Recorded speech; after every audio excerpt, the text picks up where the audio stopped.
Bonjour, je vous propose ici d'aller regarder plus précisément dans ces deux conceptions, ces deux attitudes, quelle différence il y a entre la maîtrise et le contrôle. Parce que c'est vrai que dans les discussions, dans les vidéos, moins peut-être par écrit dans les textes, parfois ces deux attitudes, ces deux dispositions peuvent être confondues selon les perceptions personnelles, le vécu personnel, en face des autres d'ailleurs, qui peut faire confondre la maîtrise et le contrôle. Et l'on va voir ici assez rapidement, évidemment, ça ne sera pas exhaustif encore une fois en quelques minutes, mais pourquoi rien déjà que par les définitions. Maîtrise et contrôle, ça n'est pas pareil, on les confond mais à tort il me semble, et que finalement la maîtrise n'est pas le contrôle n'est pas la maîtrise, et il est dommage de les confondre ou de voir une personne qui serait dans la maîtrise comme étant dans le contrôle, par exemple, pour un tout petit exemple de confusion, et ce à quoi ça amènerait dans la confusion, bien sûr. Alors, tout simplement, vous m'entendez parfois parler de maîtrise par ici, dans les vidéos de la chaîne, que ce soit la maîtrise de nos pensées, ou encore, je vous parle aussi de neutralité émotionnelle. Alors plus justement, c'est la neutralité dans les sentiments pour moi, quand on parle de neutralité émotionnelle, parce que les deux mots émotion et sentiment sont intervertis. Je le rappelle, dans ma conception, je le dis souvent, pour moi, il n'y a que deux émotions, l'amour et son contraire, son opposé, la peur. Tout le reste, ce sont des sentiments.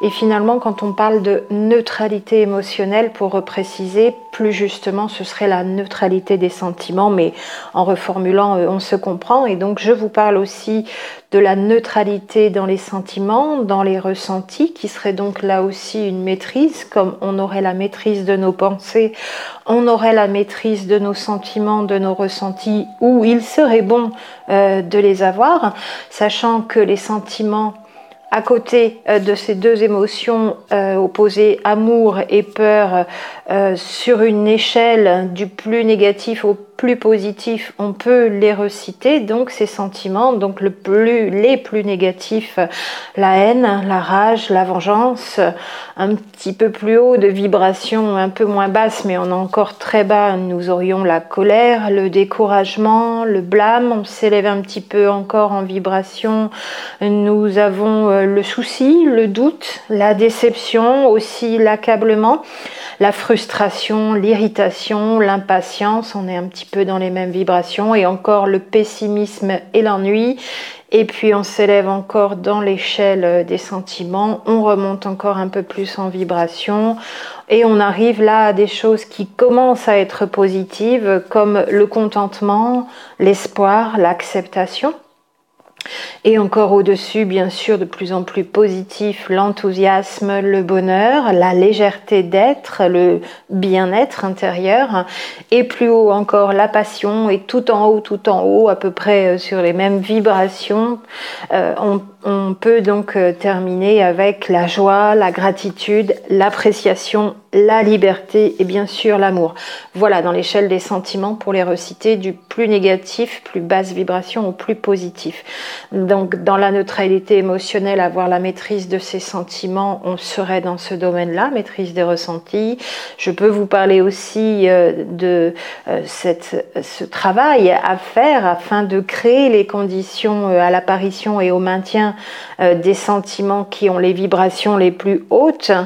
Un travail intérieur pour aller enlever tout ce qui empêche les ressentis de cet amour inconditionnel qui nous a bien sûr touchés au moment de la reconnaissance, toujours et encore, mais qui peut fluctuer en fonction des programmations, des conditionnements, des peurs qui reviennent, qui se représentent, qui se manifestent. Et je vous parle donc aussi régulièrement de cette maîtrise sur le travail à faire sur les sentiments et les ressentis.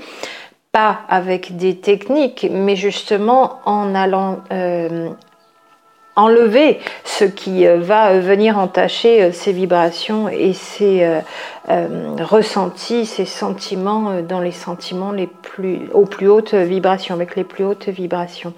Encore, on peut parler aussi bien sûr de la maîtrise de nos paroles avec des techniques, c'en est bien une quand même, en tout cas une façon de faire au mieux pour communiquer dans la maîtrise de nos paroles qu'est la communication non violente de Marshall Rosenberg, appelée aussi communication positive, avec la reformulation, l'attention que l'on porte à ce que dit l'autre en lui demandant voilà, si on a bien compris ceci ou cela, lui demander de répéter et nous-mêmes de reformuler. On peut citer aussi dans la maîtrise de nos paroles un très intéressant petit livre, vous connaissez sûrement, qu'est les 4 accords Toltec, avec l'un des 4 accords qui est bien sûr que ta parole soit impeccable, très bonne chose à adapter dans nos modes de communication, dans nos façons de nous adresser les uns aux autres. Et on peut encore bien sûr parler de maîtrise, pour toujours citer ce mot, et tous les domaines dans lesquels s'applique ce mot, la maîtrise de nos actes bien sûr, ou maîtriser les actes de quelqu'un, là on est sur quelque chose de physique. On pourrait effectivement, à ce seul moment-là, je le précise tout de suite en avançant un petit peu vite, mais parler de contrôle de l'autre. Ce serait pour moi le seul moment où on peut vraiment les confondre sans que ce soit inadéquat. Maîtrise physique d'une personne ou contrôle physique d'une personne pour éviter qu'elle fasse du mal à quelqu'un d'autre. Et on peut encore citer un dernier domaine où la maîtrise est de bonne aloi, la maîtrise donc dans le travail spirituel, dans la connaissance des lois naturelles de la création, pour moi en tout cas. Alors juste pour redonner les définitions, tout simplement, j'y retourne à chaque fois comme un basique. Et c'est là qu'on s'aperçoit d'ailleurs que même dans les définitions du dictionnaire, derrière le mot maîtrise notamment, il y a un panel assez étendu de définitions où on peut prendre un peu comme on veut et effectivement avoir sa définition personnelle, c'est-à-dire je prends ces 2 bouts-là et puis les 7 ou 8 autres bouts de cette définition, je les mets de côté, d'où parfois l'envie de confondre les 2 mots. Mais vous allez voir pour moi en quoi la maîtrise et le contrôle sont différents pour une raison principale. Je reviens tout de suite quand même avant à la définition du dictionnaire, donc, et en prenant seulement au niveau de la définition de la maîtrise, puisque ici pour moi les autres ne m'intéressent pas, la définition de ce mot au sens psychologique et aussi dans le domaine intellectuel. Donc en psychologie, la définition de maîtrise, c'est la faculté de se gouverner suivant la raison et la volonté en gardant le contrôle de ses impulsions et de ses instincts. Alors on a le mot contrôle qui apparaît, mais attention, c'est seulement appliqué à ses impulsions et ses instincts. Donc à sa partie animale, sa partie cerveau reptilien même, je pourrais dire, et prenant bien donc le mot contrôle comme appliqué aux pulsions et aux instincts. Pas à tous les domaines de la vie, à avoir le contrôle sur soi, à avoir le contrôle sur l'autre. D'où le besoin de bien prendre la phrase en entier. Faculté de se gouverner suivant la raison et la volonté, en gardant le contrôle de ses impulsions et de ses instincts. Et si je prends donc la définition du mot maîtrise dans le domaine de l'activité intellectuelle, c'est connaissance approfondie et sûre d'un objet, d'une pensée, d'une discipline, d'un art et d'une technique. Voilà qui m'intéresse et tout simplement, pour moi, ce serait un mix de ces 2 définitions, celle du domaine de l'activité intellectuelle et celle de la psychologie, où on met de côté donc ses impulsions et ses instincts et on est dans la gouvernance en suivant la raison et la volonté. Alors le mot volonté, voilà qui va nous intéresser pour la suite, très rapidement après, parce qu'il faudrait un adjectif ou une proposition substantive derrière pour moi, parce que la volonté, ça peut être la volonté personnelle ou la volonté divine ou la volonté de quelqu'un d'autre. Donc la seule volonté comme ça, le mot tout seul, sans précision, Et on en a besoin, hein, finalement. C'est la précision qui fait la clarté, la précision et le détail qui font la clarté en communication pour se comprendre les uns les autres, finalement. Alors oui, ça prend du temps de reformuler, de communiquer de manière consciente, positive, non violente. Mais on est là pour ça aussi, hein, pour un relationnel de qualité entre tous les êtres humains sur Terre. Et finalement, ce temps pris maintenant évite bien des écueils, bien des déboires, bien des situations fâcheuses et bien des fausses directions prises dans la vie aussi. Donc pour moi, finalement, je pense que vous l'avez compris sur cette chaîne, vous avez ressenti que ça faisait partie de mes traits de caractère. Mes précisions et détails permettent vraiment une plus grande clarté de communication, sinon une clarté optimale, ce qui met aussi les individus avec lesquels on est en relation humaine et en communication dans un bien-être par rapport à la cohérence dans cette précision et ce détail. Et la cohérence au niveau du cerveau, c'est quand même bon de sentir que le propos en face est cohérent, ne se contredit pas, il n'y a pas du chaud et du froid dans un même discours de quelques phrases et des contradictions. Alors il peut y en avoir une ou deux, mais quand il y a 5 ou 10 contradictions dans un discours ou une vidéo de 30 minutes, c'est quand même difficile pour le besoin de cohérence du cerveau, en tout cas moi, mon cerveau, d'être humain. Sur plusieurs dimensions et multidimensionnelles quand même. J'ai un cerveau humain sur Terre et un cerveau humain dans l'univers et il a besoin de cohérence. Vous verrez pour vous si effectivement ce besoin est aussi prépondérant, prédominant ou si c'est moins important pour vous. Donc voilà pour les définitions de maîtrise. La définition de maîtrise dans le domaine psychologique et dans le domaine de l'activité intellectuelle. La définition de contrôle, ça va être un petit peu plus rapide. La définition générale, ce serait juste en 2 mots, surveillance, vérification, la définition de contrôle. Mais à un niveau personnel, donc encore une fois, on va retrouver ce même mot de volonté, la définition de contrôle. À un niveau personnel, c'est empire de la volonté sur sa propre personne.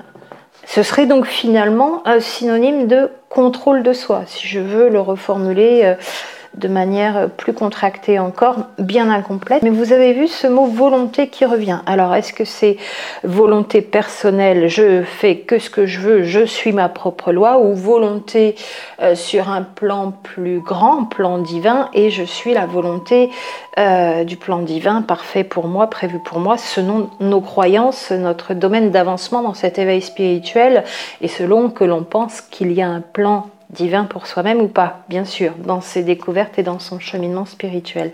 Mais on retrouve ce mot volonté sans adjectif, sans précision. Donc, on pourrait penser que ça peut être le contrôle de l'autre et l'exercice d'une volonté de contrôle et d'un contrôle sur l'autre à ce moment-là, et le mot est vraiment le plus adapté. Par contre, le mot maîtrise ne le serait pas. D'où la différence avec cette notion de volonté. Je vais juste approfondir, mais en faisant une comparaison en 2 colonnes. Si vous aviez un tableau sous les yeux, ça se présenterait comme ça, en 2 colonnes, entre maîtrise et contrôle, par rapport à la façon dont ça se manifeste de manière plus précise, et vous verrez qu'il y a vraiment une différence et qu'on va en arriver ensemble à la conclusion qu'il y a une notion de volonté personnelle fermée, restreinte, dans la restriction par rapport au contrôle, en plus d'autres détails, mais principalement, alors que c'est l'inverse pour la maîtrise, dans un cheminement spirituel sur une route, un éveil, donc un cheminement toujours qui est tracé en fonction d'un plan divin, puisque ce serait plutôt maîtrise de soi à un niveau psychologique, toucherait déjà un peu à l'évolution de soi, à l'évolution personnelle, à l'évolution spirituelle dans l'éveil spirituel. Alors, pour comparer maîtrise et contrôle, la maîtrise, ça évolue, on évolue quand on est dans la maîtrise, dans la quiétude, dans la plénitude et dans la sérénité, voire même dans l'amour. Par contre, le contrôle, grande différence, on est influencé par la peur. Voilà déjà qui fait une grande différence effectivement. Cette peur d'ailleurs opère bien souvent, tout le temps même, un blocage avec une notion, je vous le disais juste avant, donc de retenue, de restriction, forte à très forte de surcroît dans cette attitude de contrôle. Alors que de l'autre côté, quand on est dans la maîtrise ou dans le développement ou le travail sur sa maîtrise, on est dans le calme, avec des réactions calmes d'ailleurs aussi, dans le détachement, avec du sang-froid, beaucoup de sang-froid. On agit aussi en conscience, une conscience qui est le reflet d'une attitude centrée, alignée. Nous y revoilà, nous y revenons, et si possible encore plus loin, selon l'état d'éveil spirituel et le degré de maîtrise, si j'ose dire, si possible, donc relié, connecté à la source, à quelque chose de plus grand. Dans le contrôle, il y a cette action dans le vouloir personnel, la force de la volonté personnelle, sans finalement forcément être maître de la situation, et même bien souvent c'est le contraire, la situation nous échappe, d'où la volonté personnelle restreinte de contrôle de l'individu qui opère ce contrôle, soit sur soi, soit sur une autre personne, soit sur quelqu'un d'autre. Voilà encore pour opposer des différences entre les deux, entre maîtrise et contrôle. Encore, la maîtrise, elle permet d'atteindre son but, et avec beaucoup plus de chances de l'atteindre rapidement, en étant à l'écoute de soi, de son intuition, de sa guidance, diraient certains, voilà, quand on est dans la maîtrise. Alors que le contrôle, lui, de l'autre côté, il nous met dans l'attente, il reflète le fait que l'on soit dans des attentes, en tension d'ailleurs par rapport à celle-ci, et nous ne sommes pas du tout, dès lors, dans l'affirmation de nous-mêmes. Il n'y a pas d'affirmation de soi quand on est dans le contrôle. C'est l'inverse, bien sûr, la maîtrise, et ce travail par la maîtrise nous permet d'atteindre l'affirmation de soi. Encore aussi, au niveau de la maîtrise, quand on est dans ce travail pour la maîtrise, pour avoir la maîtrise de soi, elle est basée, cette maîtrise de soi, donc sur la confiance en soi. Nous y revenons aussi, j'en ai parlé précédemment dans une autre vidéo. Faites confiance, et avec la partie avoir confiance en soi, vous pouvez y retourner, c'était il y a 3-4 vidéos. Faites confiance, elle s'intitule cette vidéo. Donc dans la maîtrise, on est dans la confiance en soi, dans l'amour, relié au soi avec un grand S, je le reformule comme dit précédemment, c'est-à-dire le soi avec un grand S, le moi supérieur à un niveau individuel. Ça n'est pas le cas pour le contrôle. Et de fait, donc dans cette reliance au soi, cela nous permet de devenir maître avec un grand M de nos propres vies, détachés de l'ego. Voilà aussi de manière succincte, la volonté personnelle du contrôle nous ramène à l'ego. La maîtrise dans le détachement de l'ego est très différente en cela du contrôle par la volonté personnelle dictée par l'ego. La maîtrise, c'est le détachement de l'ego. Le contrôle, c'est la dictature de l'ego. En caricatural, bien sûr. Et ce contrôle, donc, ne permet que rarement, d'ailleurs, lui aussi, pour le préciser, d'atteindre son but correctement, en tout cas, le but que l'on peut avoir, parce que l'on n'est pas à l'écoute de soi, on est loin d'être dans la confiance de soi, encore plus loin d'être dans la confiance de quelque chose de plus grand, sinon on serait dans la maîtrise, bien évidemment, et on est sous le contrôle de l'ego, qui bien souvent nous fait agir, sinon tout le temps, par la peur, donc très influencé par la peur dans le contrôle. Contrôle de soi, contrôle de l'autre, toujours. Voilà qui nous montre quand même que finalement, dans le détail, si on y regarde de près, maîtrise et contrôle, ça n'est pas du tout la même chose. C'est même très différent. Plus on va dans le détail, plus on les éloigne, ces deux concepts, ces deux états d'être, ces deux cheminements de fonctionnement de soi par rapport à soi-même ou par rapport à l'autre. Plus on va dans le détail et plus maîtrise et contrôle s'éloignent. Alors, tout simplement, la notion de volonté personnelle dans le contrôle dicté par l'ego, enfermé dans sa personne, s'oppose à cette autre notion de non-volonté ou de volonté impersonnelle qui, elle, dans la maîtrise, donc suivrait le plan divin, la volonté divine. Que je reconnais donc ce plan divin toujours comme étant prévu pour moi. Voilà pour un petit point de détail, parce que dans toutes les vidéos que j'ai déjà faites, vous aurez peut-être besoin de retourner à ce que moi je fais comme différence, non pas personnellement parce que je referai les définitions, mais en me basant sur ce qui est comme définition et comme notion, voire comme concept. On n'est peut-être pas aussi loin qu'un concept. Et vous pourrez vous reporter donc à loisir pour les vidéos précédentes comme pour toutes les suivantes à cette différence que l'on peut faire entre maîtrise et contrôle. Ça peut avoir son importance dans certains discours et pour une bonne compréhension de ce qui est évoqué dans certains sujets à certains moments. Alors en conclusion, la maîtrise concerne uniquement soi-même, pour le dire aussi, et non pas à part dans le domaine physique, maîtriser quelqu'un physiquement pour l'empêcher de faire du mal, c'est le seul moment où ça concernerait quelqu'un d'autre et où le terme pourrait avoir la même signification que le terme contrôle, bien sûr.